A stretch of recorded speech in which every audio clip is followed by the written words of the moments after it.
sponsorisé par Supply Handlers. Le Portugal est venu à cette Coupe du Monde avec l'un des effectifs les plus talentueux.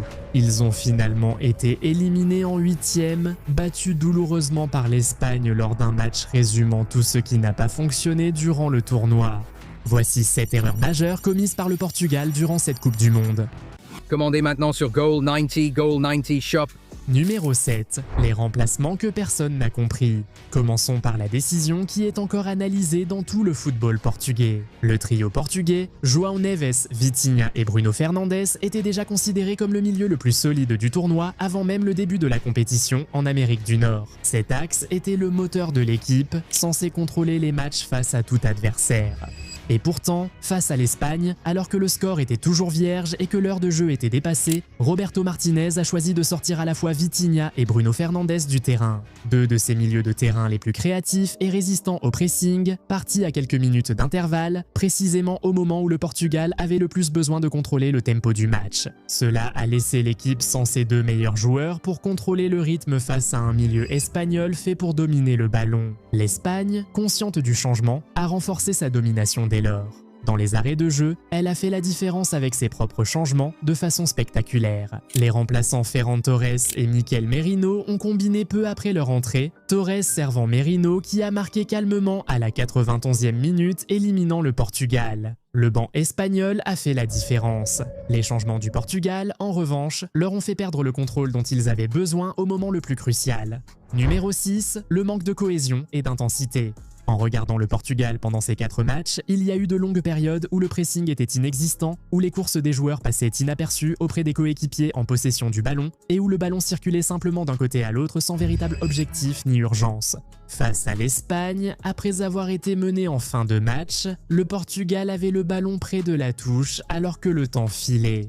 Au lieu d'envoyer vite des joueurs dans la surface, ils ont ralenti et préféré construire patiemment par le milieu. Face à une équipe d'Espagne qui n'avait pas encaissé un seul but en 4 matchs consécutifs, cette approche sans urgence n'allait jamais vraiment percer leur défense. À plusieurs reprises lors du tournoi, l'équipe semblait manquer d'urgence, comme si l'importance d'un match à élimination en Coupe du Monde n'avait été comprise que trop tard. Numéro 5, tout simplement dominé dans l'engagement du début à la fin. Tout au long du tournoi, le Portugal a affiché en moyenne 61% de possession sur ses 4 matchs, un chiffre véritablement dominant sur le papier. Ils n'ont réussi que 3,8 tirs cadrés par match, un chiffre inférieur à des nations comme l'Uruguay et la Nouvelle-Zélande, qui n'ont qu'une fraction de la qualité du Portugal. Avoir le ballon et en faire quelque chose de significatif se sont révélés être deux choses complètement différentes pour cette équipe, et elle a eu du mal à transformer à plusieurs reprises sa domination territoriale en véritables occasions franches. Contre l'Espagne, leurs expected goals pour l'ensemble du match n'étaient que de 0,60 contre 1,77 pour l'Espagne.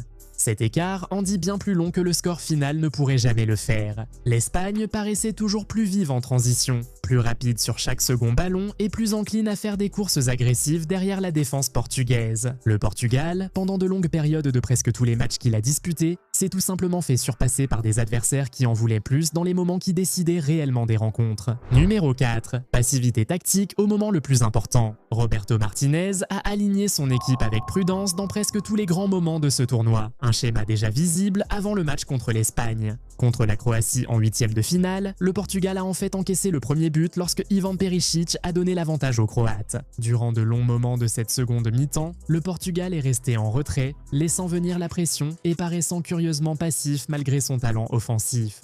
Un penalty de Ronaldo a permis d'égaliser, puis une tête de Gonçalo Ramos dans le temps additionnel a offert la victoire au Portugal, qui a dû s'en remettre à une fin de match dramatique pour survivre à un match à élimination directe que beaucoup les voyant maîtriser du début à la fin. L'ancien gardien de Manchester United, Peter Schmeichel, a été direct dans son analyse, accusant Martinez de gâcher toute une génération dorée de talents portugais à cause de tactiques trop conservatrices et de remplacements arrivés trop tard pour avoir un impact. Face à l'Espagne, la prudence est revenue. Lors de 2 matchs à élimination directe, ils ont montré de l'hésitation, qui à ce niveau est presque toujours sanctionnée tôt ou tard. Troisièmement, la dépendance excessive à Ronaldo n'a pas disparu. Ce point concerne la structure, pas un individu en particulier. Ronaldo a marqué 3 buts pendant le tournoi et a produit des moments de vraie qualité. y compris une tentative acrobatique contre l'Espagne qui a été brillamment arrêtée. Le problème dépasse une simple performance individuelle. Le Portugal a bâti son identité offensive autour de Ronaldo depuis près de 20 ans, si bien que d'autres stratégies offensives sont rarement autant travaillées ni utilisées avec la même confiance dans les grands moments. Lorsque l'équipe connaît un match discret collectivement, il ne semble pas y avoir de plan secondaire établi sur lequel se reposer. Cette dépendance n'a jamais été résolue sous Martinez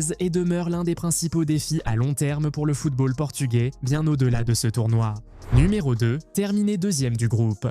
Le Portugal n'a pas trouvé son rythme en phase de groupe, instaurant une incertitude persistante durant tout le tournoi. Ils ont été tenus en échec par la RD Congo lors de leur premier match, un résultat surprenant compte tenu de l'écart de niveau sur le papier, puis ils ont enchaîné avec un autre match nul contre la Colombie. Seule une large victoire 5-0 contre l'Ouzbékistan a permis de maintenir leur parcours et une différence de but correcte. Deux matchs nuls contre des nations qui n'étaient pas considérées parmi les équipes les plus fortes du tournoi ont fait que le Portugal a terminé deuxième du groupe K au lieu de le remporter directement, comme la plupart s'y attendaient avant le début de la compétition. Finir deuxième au lieu de premier a bouleversé leur parcours en phase à élimination directe, leur imposant sans doute un chemin bien plus difficile qu'en terminant en tête du groupe. Numéro 1, un tournoi éclipsé par les rumeurs de retraite. Voici l'histoire qui a marqué presque toutes les conférences de presse du Portugal durant cette Coupe du Monde, qu'elle ait été évoquée ou restée en arrière-plan.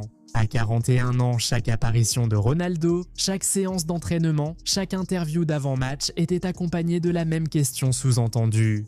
Combien de temps peut-il continuer ainsi ? Les journalistes ont posé la question à ses coéquipiers et à Martinez. Les journalistes ont directement interrogé Ronaldo, qui a éludé, préférant concentrer l'attention sur l'équipe et le tournoi en cours. Mais l'ombre est restée présente. Chaque conférence de presse du Portugal lors de cette Coupe du Monde, quel que soit le sujet footballistique initial, revenait finalement à l'avenir de Ronaldo, et cette tension constante n'est pas quelque chose qu'un groupe peut simplement ignorer pendant un match. Roberto Martinez a aussi annoncé son départ comme entraîneur principal après le match, affirmant qu'il était venu pour gagner la Coupe du Monde. Puisqu'il ne l'avait pas fait, il n'était pas logique de continuer. Mais la situation de Ronaldo a dominé le récit de cette équipe, de la première conférence de presse à la dernière. Et ce genre de poids non dit, un groupe de joueurs extrêmement talentueux a passé toute une Coupe du Monde avec une énorme question non résolue qui les suivait partout où ils allaient. Et cela s'est vu dans la façon dont l'équipe a joué quand cela comptait le plus. 7 choses. Une sortie décevante. Une nouvelle ère débute pour le football portugais sans Ronaldo ni Martinez. Selon vous, quelle a été la plus grande erreur du Portugal lors de cette Coupe du Monde? Donnez votre avis en commentaire.